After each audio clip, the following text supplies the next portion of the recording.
I want to tell you something that nobody warned me about. I have lost friends. I have lost family closeness, not to death, not to distance, to growth. Every time I leveled up, somebody left. When I got my college degree, when I lost over 100 pounds and built my personal training business, when I started setting boundaries on my time and my money, when I finally started betting on myself for real, every single win had a price tag on it, and the price was always a person. And nobody warns you about this. Everybody sells you the glow up. Nobody tells you about the goodbye. So today, I am warning you because if you're out there betting on yourself and people are getting weird on you, you're not crazy and you're not alone. Let me tell you what's actually happening. Here's the thing about growth. It doesn't just change your result, it changes your whole operating system. You make your first $1,000 from something that you built, and that feeling, you want it again. So you get more disciplined. You start waking up early, you go to the gym, people start complimenting you, and now you're paying attention to what's actually producing results in your life. So you double down, you set boundaries, your priorities change. And your conversations even change. Even what you do for fun changes. And here's what nobody says out loud. Every relationship in your life was built with the old you, the old schedule, the old habits, the old yes. So when you change, every one of those relationships gets renegotiated, whether you announce it or not. Some people resign, and some people, let me tell you about the contract you didn't know that you had. See, some people don't keep you in their life because of who you are. They keep you around for what you do for them. I call it the usefulness contract. And I'll be honest where mine came from. I came to this country alone, no net, nobody behind me. So being useful wasn't just my personality. Being useful was how I earned my seat at every table. So that's your story. Saying no doesn't just feel rude. It feels like you're giving up your seat. Maybe your usefulness is emotional. You're the listener, the 11 p.m. phone call, the free therapist. Maybe your usefulness is financial. You're the one who comes through. They cannot make a bill, they are late on something, and they know that if they just tell you the story, you'll come through. Some of them are so good at this, they know exactly what to say to get you to offer the money. They never even have to ask. That's a skill, and they have it. And here's the fine print of the usefulness contract. The moment that you take the time and the money and the energy that you were giving them and you start giving it to yourself, the contract is breached. And they will not say, I miss my benefits. No, they will say you've changed. They will say you're selfish. They will say the famous one, oh, so you think you're better than me now? So stay with me because I'm going to flip that sentence inside out before this video is over. But first, let me show you the 5 things that actually happen because I lived every one of them.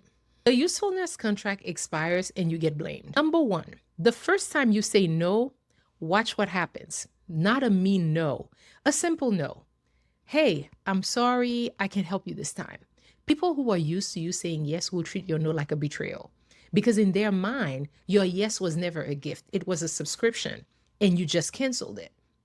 And here's my confession for this one. When I got my college degree, some people in my own family looked at me different. And I heard it. Oh, you think you're better than me now? So now you cannot hang with us anymore? I hadn't said one word about being better than anybody. I just grew. And my growth, all by itself, standing there, minding its business, felt like an accusation to people who weren't growing.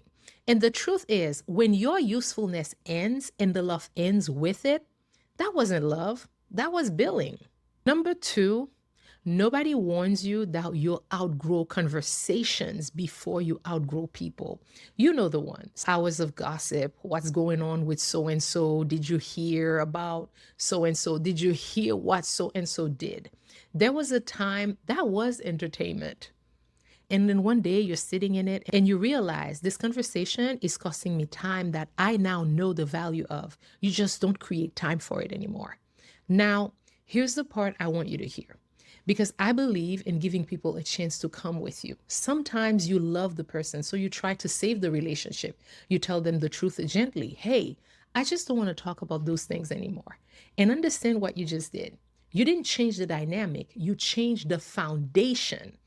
And the person has two choices: accept the new foundation or decide, nah, she's changing. And then they walk. The truth is, give people the honest chance to grow with you. But hear me, an invitation is not an obligation. You hold the door open, you don't carry them through it. Number three, this one still makes me shake my head. There's a person I grew up with in the same neighborhood back in Haiti. Not a close friend, somebody I had not seen in decades. Apparently, this person saw me in downtown Boston one day. I never saw him. Decades, y'all. I'm not even sure I'd recognize his face today. You know what he did? He didn't come and say hi. He didn't call me. He called my mother and told my mother that I saw him and purposely ignored him and pretended not to know him.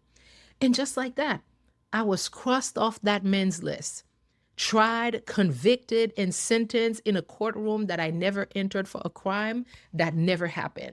He needed me to be the woman who got too good for her old neighborhood. So that's who I became in his story. The truth is, when you grow, some people will write you as the villain in a story that you never even read. Let them keep their little book. You're busy writing a real one. Number four, now being rewritten is one thing, but some people don't stop at rewriting your story. They try to make you pay for growing. This one cost me real money, so listen close. When I built my personal training business, I had lost over 100 pounds myself.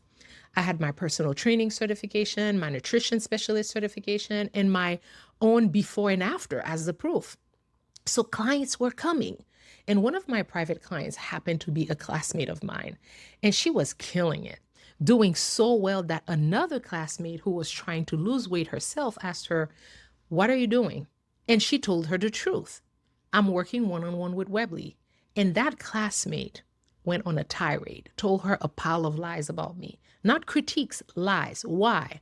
She wasn't protecting anybody. She was jealous, and my name was the nearest thing to burn. And my client believed it, canceled her contract, wouldn't tell me why, no matter how I asked. I refunded the rest of her money because that's how I do business.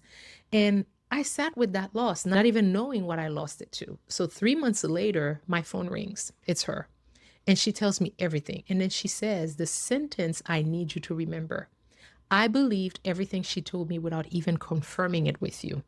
The truth is, some people would rather burn the bridge you're crossing than watch you get to the other side. You cannot stop them from lighting matches. You can only keep building bridges that they cannot reach. Number five, and this one doesn't attack you, it just goes quiet. There are people in your life that you would expect to be happy for you, ecstatic even. People whose approval you were maybe even secretly working for. And nobody warns you that some of them will not even notice your success. Not a congratulations, not a "I saw what you did," nothing. You'll hit a milestone that you dreamed about, and for them, silence. And I'm not going to lie to you and say that it doesn't hurt. It does. You will grieve the celebration that never came from the exact people that you were saving a seat for. That grief is real. So feel it. But then you're going to be okay. And here's why. Because not everyone who starts with you is supposed to finish with you. That was never the deal. You just thought it was. And the truth is, silence from the people you expected to cheer is its own kind of goodbye. Grieve it. Then keep going. The milestone still counts. So here's what nobody warns you about. All five of them. Number one, the usefulness contract expires and you'll get blamed for canceling a subscription that you never knew you sold. Number two, the conversations die before the friendships do. Hold the door open. Don't carry anybody through it. Number three, some people will write your story without you in the room. Let them keep the book. Number four, jealousy doesn't stay quiet. It gets active. So build bridges the matches cannot reach. Number five, some applause never come. Grieve it. Then keep going. the milestone still counts. And some of these relationships, I have to call it like it is. They were dead weight. And dead weight means their presence and their absence in your life change absolutely nothing. Takers. And when the door closes and they can't take anymore, that's when they get loud. Okay. Now I promise you I'd flip that sentence, you think you're better than me.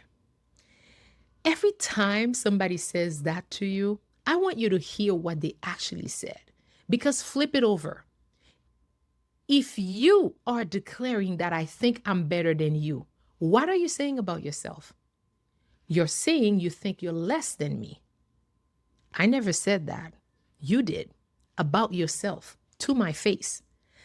That's why we have to be impeccable with our words, especially the words that we say about ourselves. You think you're better than me. It's not an accusation. It is a confession.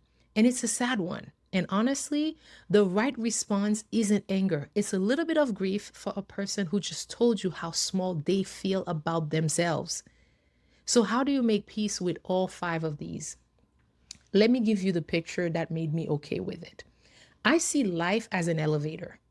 Picture a building with 100 floors, and every floor is a year of your life. And as you ride up, people get on and people get off. Somebody gets on the first floor with you, and then on the 10th floor, they step off. And you keep going. Somebody else gets on the 11th floor and leaves at the 12th. Short ride.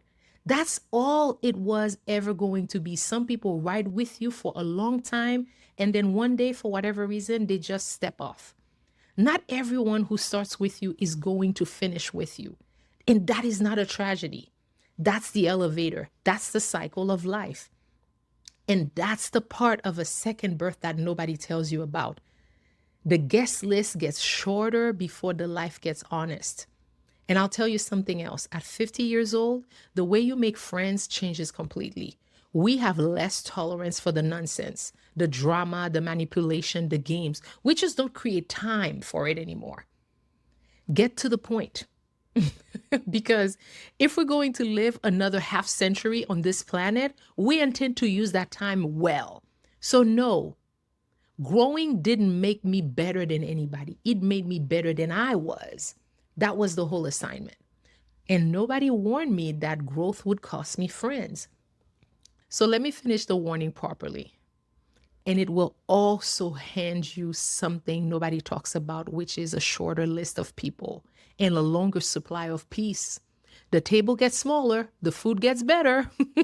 It does get better. So bet on yourself anyway, grow anyway. The people who are meant to ride the elevator all the way up with you, they're not threatened by your growth. They press the button too. And by the way, if you're new here, I'm Webley. On this channel, we press record before we feel ready and we ride this elevator together. So now I want you to tell me in the comments, which of these 5 have you lived? Number 1, number 2, number 3, 4, or 5, just the number. And if you've got a you think you're better than me story, I want to hear it because I read every single one of your comments. And if you're growing and the room around you is getting weird, subscribe. You're not alone here. I'm here every week.